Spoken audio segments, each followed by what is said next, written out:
Almost 5 years ago, I made a tutorial on how to build a fully stocked space shuttle in Kerbal Space Program.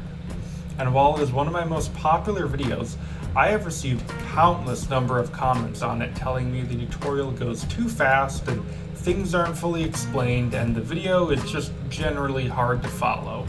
And yeah, I honestly agree. It's not a great tutorial in hindsight, and it certainly isn't very beginner friendly.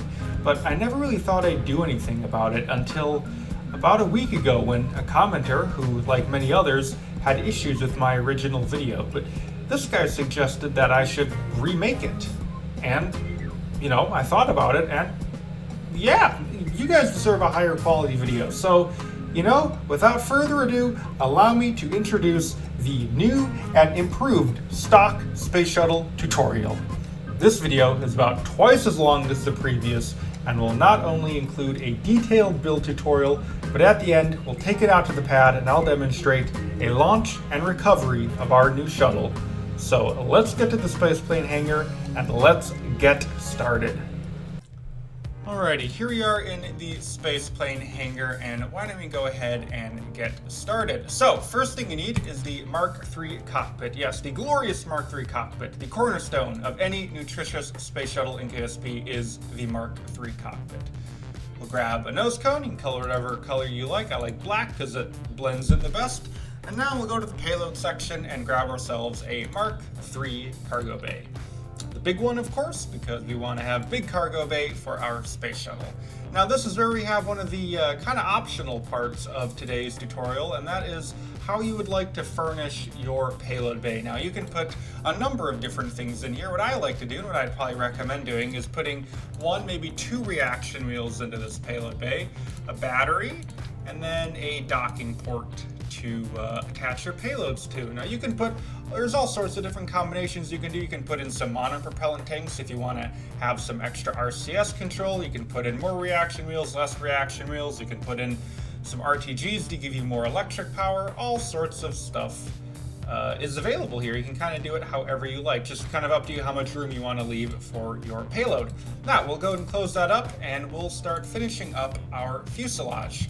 So next up, we're going to go here, grab the small rocket fuselage piece here from Mark III section. This will give us propellant for our orbital maneuvering system engines. And then to round off the fuselage, we'll grab the Mark III engine mount and chuck it on the back like so. Now, we have our vector engines, or our KSP equivalent of the RS-25, and we can go ahead and chuck them on our engine mount. Now, if you hold Alt, that helps it snap onto the node. Little tip if you didn't know that. And sometimes you can try symmetry, but sometimes it just doesn't like to click there.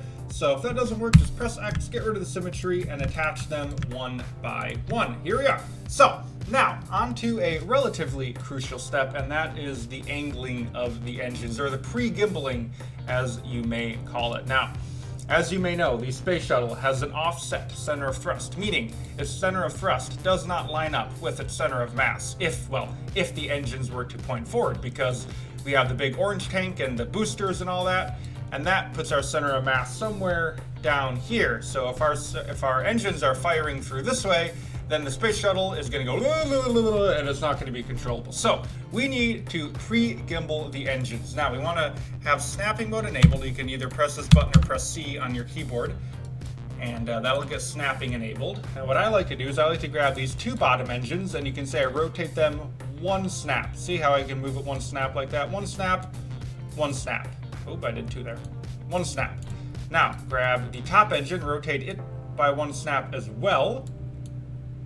And what I like to do on the top engine here is just to turn off the snapping there and just manually give it just a teensy little bit of extra pre-gimbling. I've found that works best. You can kind of tweak this depending on how your flight performs, how it flies, and what you feel is best. Now, we need to be able to fly, of course. We need to be able to land, very important for our space shuttle. So we're going to grab our big S delta wing, go and hit symmetry, and I like to just chuck it on kind of randomly to begin with. We're going to want some control surfaces, so start with the big S elevon. You kind of press all the buttons, the A, S, D, and all that stuff until it gets rotated to the correct orientation. I've been playing this game for God knows how long, and I still don't totally have this down. I usually just spam random buttons until it gets to where I want it, and looks like it did.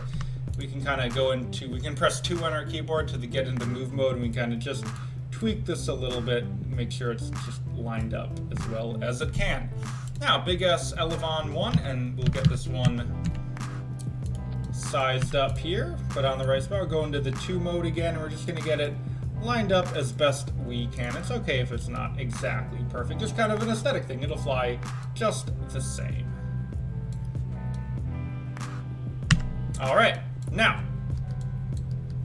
let's just go ahead and grab a spaceplane fin. You can go and put symmetry back on if you like. Make sure you have snapping. We want 1-time symmetry. Put it in right about at the back here, and this is our beautiful tail fin. Now we're going to want to have the wing reoriented a little bit because it isn't this high up on the real shuttle. You want to try and get it right about down here, right about along this line where it starts to curve. You can line it up, and you want to move it all the way back so the back of the Elevon is lining up with the back of the engine mount. Now, next up, we're going to grab the Elevon number 4, and we're going to want to line this guy up with the back of the orbiter. You can do this with snapping on or off, works about as well either way. This is the big kind of back flap. I don't know what it's actually called on the shuttle that they have. Put a picture up on screen right now, see what we're making. Put some symmetry on, grab a third one, take the symmetry off, and there we go. Now these tend to line up or get placed a little bit angled, so you can just go ahead and grab the rotate tool, which is the press the 3 key or press the little globe looking thing over here, and then we can just rotate them into a level orientation like so. Beautiful. Now we can set up the control surfaces here. So for the outer Elevon, we're going to want to just disable yaw. We want pitch and roll control. For the inboard Elevon, we want no roll and no yaw, so just pitch. For the tail fin, we want no pitch and no roll, so just yaw. And for these guys, we could probably have them lined up a little bit better. There we go. We want no roll, no yaw, no roll, no yaw, and it'll mirror over there. Now, let us put on our drogue chute. Very important. We want to be able to slow down once we've landed. Get it centered. There we are.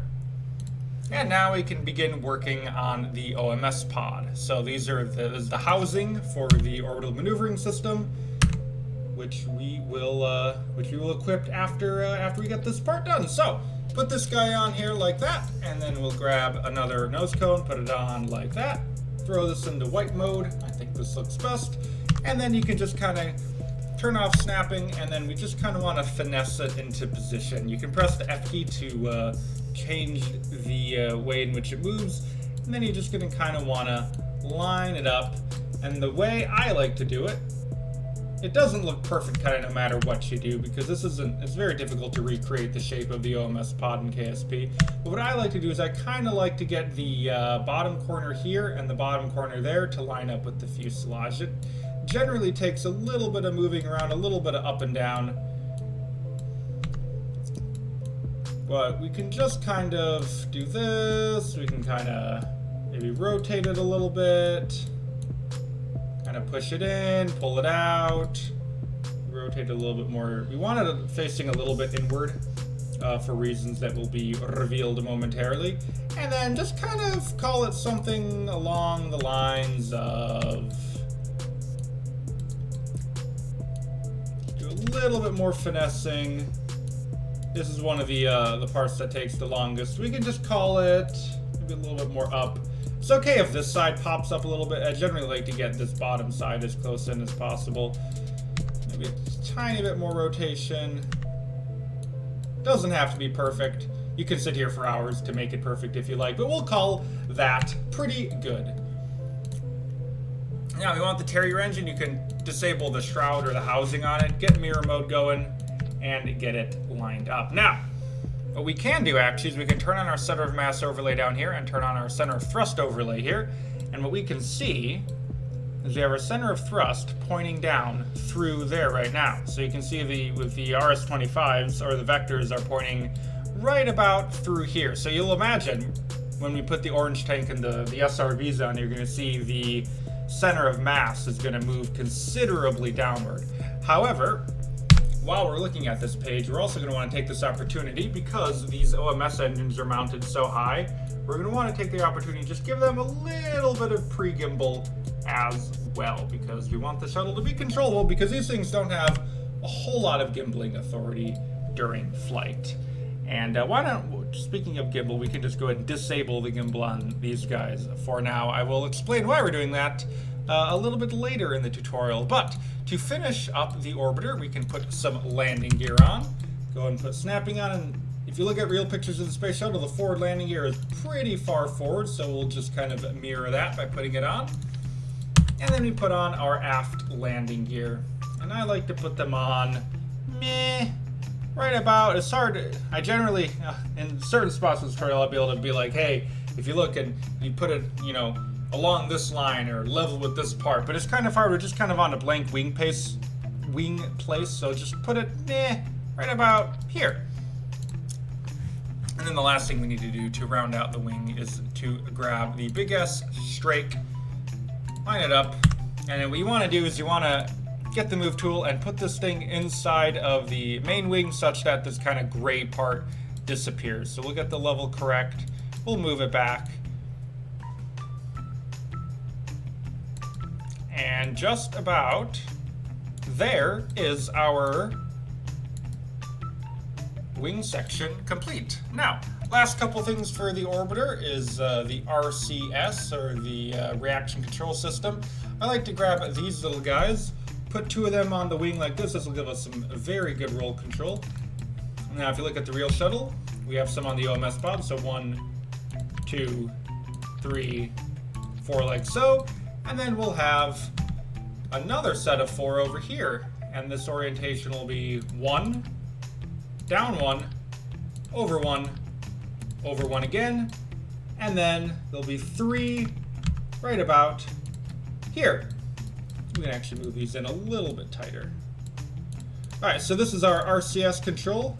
With the current setup we have about 100 units of monoprop. As I discussed earlier in the tutorial, you can add some extra if you'd like in the payload bay. Alright, now, another optional feature, if you like, you can add a ladder so the Kerbals can embark and disembark from your vehicle here. So we'll see that, just test it out, make sure it can get down. Yep, looks good. Looks like it's a little bit rotated here, so we can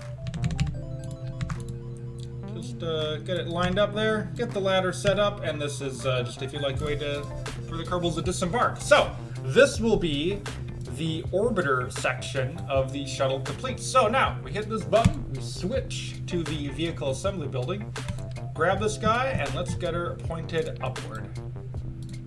So we can start these guys retracting, get them out of the way as we begin construction of the orange tank and the SRB. So let's start by grabbing the radial decoupler here, chuck it on the bottom of the shuttle, and then we'll grab a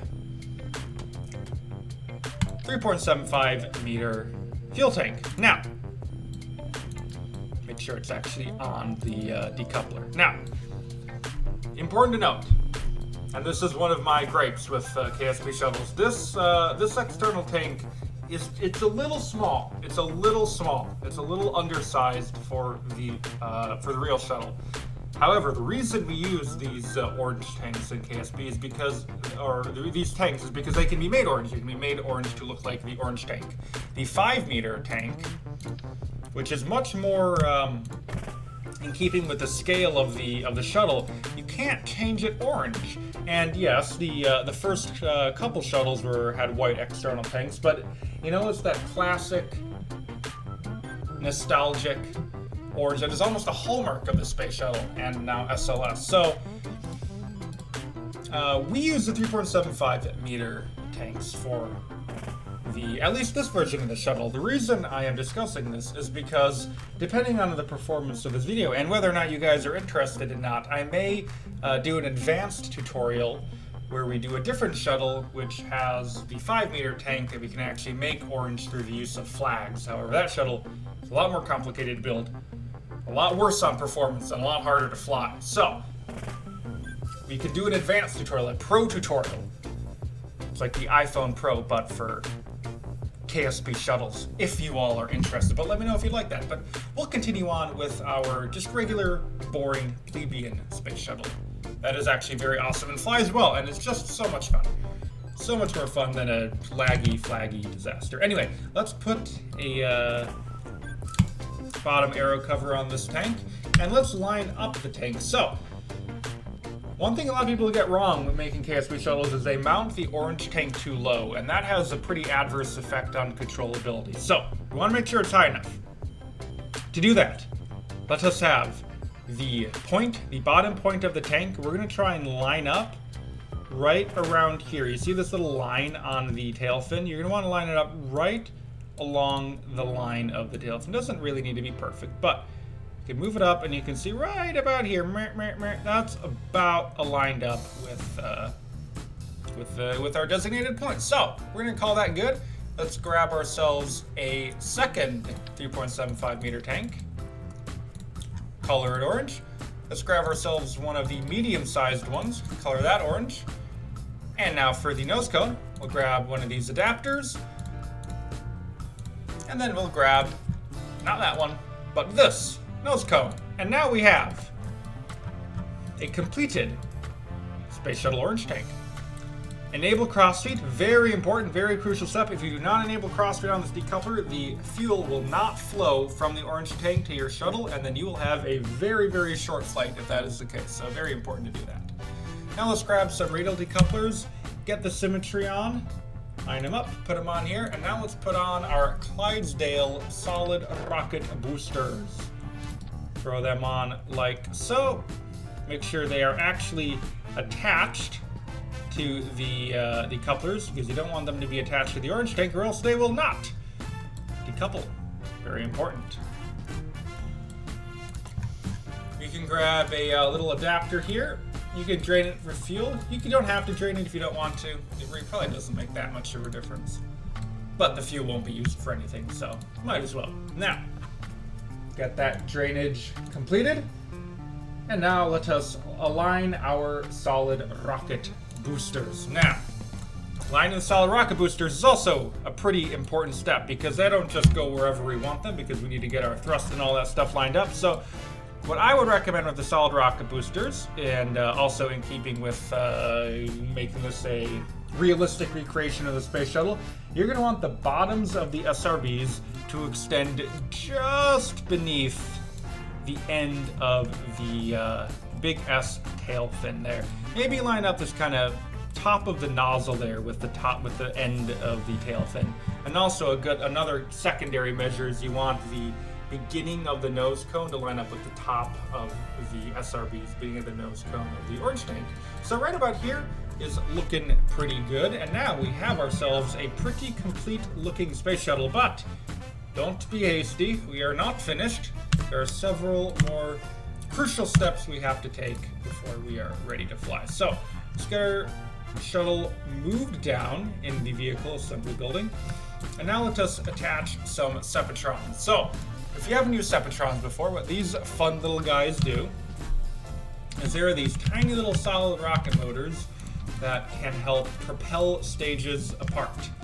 Because once our SRBs are depleted, we are going to want to remove them from our vehicle in a very controlled way, because we have these wings and we have this orbiter, and they tend to like to crash into each other. So we take our 4 Sepatrons and we want to twist them, give them one little rotate with the snapping.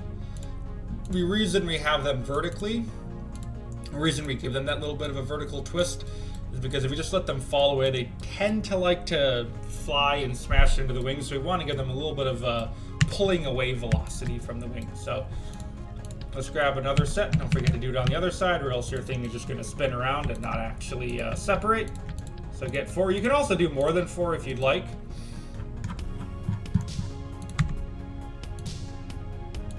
Boom. Boom. Boom. Boom. And that should be good. You can also do them on the bottom if you like. It just depends on how your vehicle is performing. This is, something that's maybe worth testing out. Hey guys, Editing Pilot here. Just quick little clarification. After some testing, absolutely 100% put Separatrons on the bottom. It will save you so much pain, and so many fewer boosters will crash into your wings and explode and ruin everything. So put Separatrons on the bottom. Thank you. This has been a public service announcement from Editing Pilot. All right, so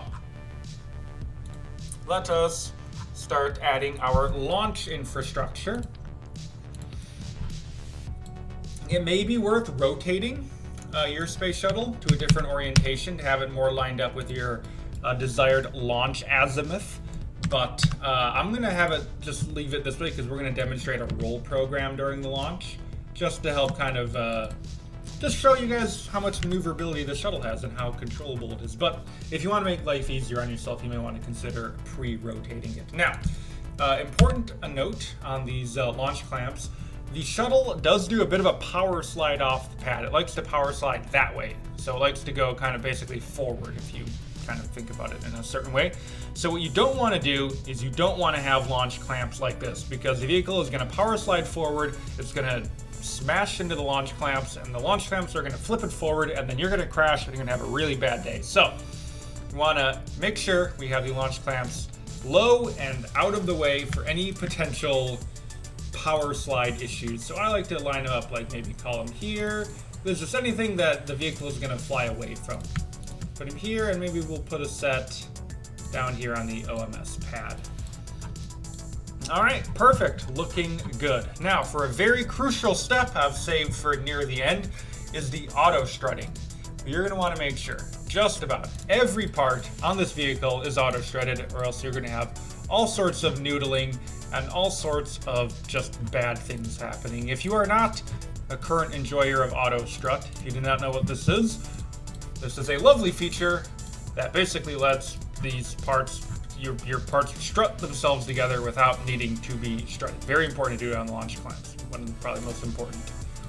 So if you're not familiar with this feature, what you have to do is you have to go out, back out into your settings mode. Just go in when you're looking at, like, if you just load into a save and you're looking at the view of the KSC. Go to your settings page and you want to scroll down until you find a setting that says Advanced Tweakables, and you're going to want to go ahead and enable that setting, and that's what's going to give you this this menu that gives you the option to do this lovely auto strutting. And probably the second most important thing beside the launch clamps to auto strut is the decouplers. Definitely auto strut the decouplers. All right, so it's not the end of the world if you miss one or two parts, especially these kind of less important, less structural parts like this guy over here. But very important to auto strut. Now, before we can launch, still one or two little tiny details to finish up with. Don't, like I said, don't be hasty. We're going to want to grab some drain valves, put them on the vehicle, on the orbiter. The reason we do this is so we can drain away any excess propellant during re-entry, because we don't want to be back heavy. Very important to have that. And now let's set up a couple of action groups that'll be pertinent for our flight. So let's go to custom one here on the action group. Let's click this guy. And we're going to want to use this action group to toggle our flight controls, because the real space shuttle does not use these aerodynamic control surfaces during launch. They lock them and they don't use them, and it looks kind of weird if you use it in KSP, and it looks really weird if you use them in space because they won't do anything. So what we want to do is we're going to want to toggle the relevant axes of control that these surfaces each use. So this one, for example, uses roll and pitch. So we're going to want to toggle roll, toggle pitch. Go over to this guy. These guys are pitch only, so we're going to go to toggle pitch. These guys are yaw only, so we go to toggle yaw. And then don't forget about these guys down here. Toggle pitch, toggle pitch. All right, second thing, this will be toggling our vectors. So toggle engine and toggle gimbal. So this will lock the gimbal once we disable the engine. Toggle engine, toggle gimbal, and because there's no symmetry, remember you also have to do on this side, toggle engine, or toggle engine, toggle gimbal. We'll go to custom 3, and this will be what I was talking about earlier, where we had the gimbal locked out to begin with, because these engines begin shut off, so when we use this action group, we'll turn them on and thus turn on the gimbal. You don't want to get into a situation where you turn the engine on and turn the gimbal off. You don't want that to be backwards. So toggle engine, toggle gimbal. Perfect. Now, custom 4, very simple. Go down over here, deploy shoot. There you go. Those are our action groups, and the last thing we have to do before we can launch is we need to set up our staging. Remember to check your staging. So there are definitely maybe 1 or 2 ways you can do this. The way I like to do it, and the most realistic, is we grab our vector engines, bring them all the way down here to our first stage. And then we have our launch clamps on our second stage, and we're going to want to put our SRBs on that stage as well. So add a third stage, and this is where we're going to want to put all of our Sepatrons. Make sure all of them go there. You don't want to be firing your Sepatrons during liftoff. That would be a waste. Get all of the Sepatron stages, and the only one left is our SRBs. There we go. Put the decouplers in here, and then you can put the decoupler for the orange tank in the more second to top stage, basically. All right, so I think that just about completes all of our building. So what we're gonna do next is we're gonna transition over to the launch pad, and I'll demonstrate a launch and a landing of our beautiful space shuttle. So let's get over there. Alrighty, here we are out on the launch pad, and I'm talking to you in kind of past tense editor mode right now. I just feel like it's a little bit easier that way during the flight portion to explain what I'm doing. But anyway, first thing we do on the launch before we go flying is we want to make sure we lock out all the control surfaces by pressing 1, and then we can proceed into our launch. We're going to turn on SAS, so then if you remember how we have the staging set up, we have the vector engines going first, and then the SRBs and launch clamps going right after. So here come vectors, here come launch clamps, SRBs, we are in the air. And you just kind of want to let it chill. If you're doing the roll program, you want to get on that roll right away. But if you're not, you can kind of just be a little bit relaxed. It doesn't need too much inputs right away off the pad. You can see we're just coming out of the roll program and starting our pitch over. It can be a little bit difficult to control if you are doing the roll program. You want to make sure you have the roll perfectly set up, deadlocked in the middle, or else you're going to start to drift and wobble around. But anyway, we're through that, and we're climbing through about 3.5 kilometers. You're going to want to do a pretty aggressive pitch over maneuver. These shuttles, even though this one does fly all right, it still requires a lot of active input. I'm throttling down here through 5 kilometers. These things are really overpowered, so I would recommend doing a little bit of a throttle bucket as we come through 8 kilometers. I'm in the throttle bucket. I'm at about 2/3 throttle from 5 kilometers to 50 kilometers. And actually, sometimes it gives you even more control authority to lower throttle here. So we're looking at about 10 kilometers there, pitching at 45 degrees. And by the time we're at 50 kilometers, I'd recommend pitching 30 degrees. Once you get there, just kind of hold it. And here we are at 15 kilometers, 30 degrees, and the throttle is coming back up to maximum. Switching my view there to orbit mode so we can see our apoapsis as we let the SRBs run down. So this is the part of the flight where things start to happen really fast, and the vehicle itself starts going really, really fast because of how overpowered it is. But we're going to let the SRBs run out. You're going to notice a little bit of a change in pitch, put that staging away, let the Sepatrons do their job, and then what you want to do is just keep it pitching over, pitching over, pitching over, pitching over. This portion of the flight is actually pretty controllable as long as you're not doing too much rolling and yawing. If you're just kind of doing the pitch and holding your attitude, it's going to be pretty darn stable. So the reason I'm pitching so flat and actually negative in this situation right now is because I'm trying to get as much of our orbital velocity done by the vector engines. Because if we want to do things realistically, the RS-25s of the space shuttle don't have relight capabilities.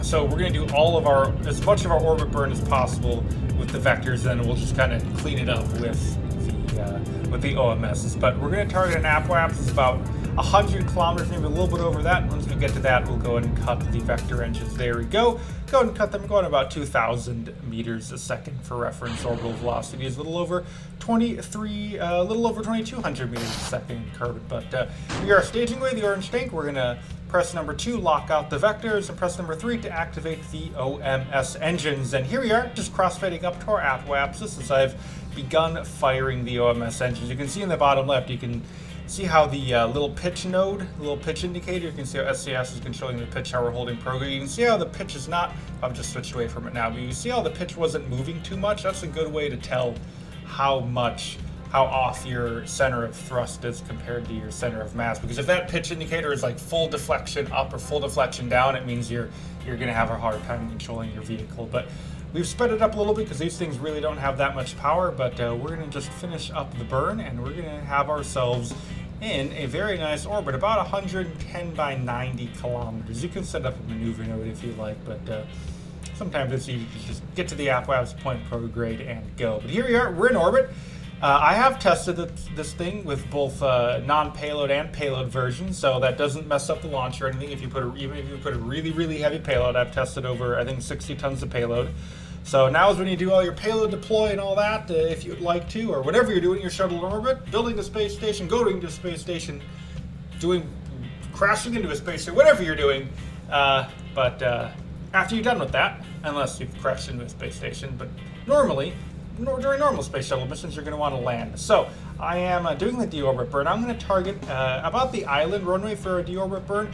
Every deorbit burn is going to be a little bit different depending on where you started and what altitude you're at and all sorts of different factors. So don't just be automatically copying what I'm doing. Just try and tune it to your specific flight. I'd recommend doing a quick save. Do the deorbit burn, or do the quick save first, deorbit burn, see where you end up.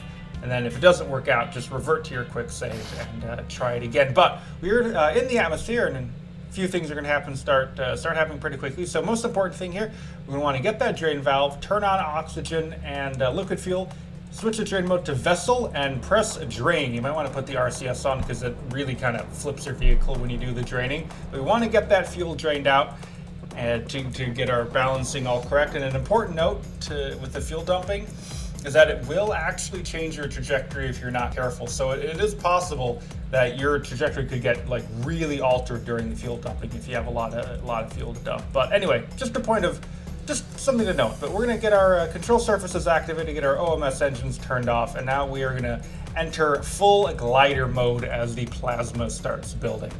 Now, I would recommend for the beginning of the reentry, or kind of two phases. I call them the plasma phase and the glide phase. We're in the plasma phase right now, so we're really trying to manage our heat. That nose cone is really what likes to burn up first. So I'm going to be pointing 20 degrees nose up and kind of moving it closer to 30 degrees nose up as we descend through around 30 kilometers. Now, every entry, like I said, is different, so don't just blindly copy this descent profile. What I'm trying to do, because I'm a little bit short, you can see here, what I'm trying to do is get a little bit of a bounce going off the atmosphere. So if you look at the descent rate indicator on the top of the screen, you'll see as we descend through around 30 kilometers right here, we kind of level off and even start climbing a little bit. And that helps us just extend our glide a little bit and get ourselves over to the KSC. If you're coming in too high or just right, you don't need to do this, but this is a good thing to help. Also with heating, keep that nose up, keep that nose cone nice and cool. But as we complete our bounce, we're just kind of let the nose follow through as we start our descent towards the runway. Now, this is kind of what I like to call the glide phase, where we're trying to line up, manage our energy, and get over the runway at a controlled velocity, at a controlled, hopefully low altitude. Now, something a little bit counterintuitive about the gliding in KSP, or even in the real world, is that if you're coming in a little bit high or a little bit fast, the best thing to do is actually not to try and slow down, especially if you're fast. This tip is important. What you want to do, if you're fast, you want to actually pitch nose down and try and go down, and in even some cases go faster, because the thickness of the atmosphere as you get lower, it pays just dividends for your speed. So you can see we're pitched 15-20 degrees nose down, but since we're descending so fast and we're getting into the thicker and thicker parts of the atmosphere, we slow down more and more and more. So basically, if you're going fast, you want to get down to the thicker parts as quick as possible to help you slow down. But we're doing a nice controlled descent here, slowing through 400 meters a second. You want to come over the runway anything between 200 and 100 meters a second. Anything over 200 is you're kind of pushing it. These things can be a little bit twitchy with the landing gear, so definitely take note of that. The landing gear do tend to be a little bit crackety and like to snap off, so you're really going to want to control your landing rate as the landing gear come down do a nice smooth landing if you can, but don't go off the end of the runway trying to get one. We're going to come over the runway here about 160, 150-ish meters a second. We're going to go into a little bit of a flare, and we're going to try and land it in the touchdown zone. And there we go. Just kind of kissing on in.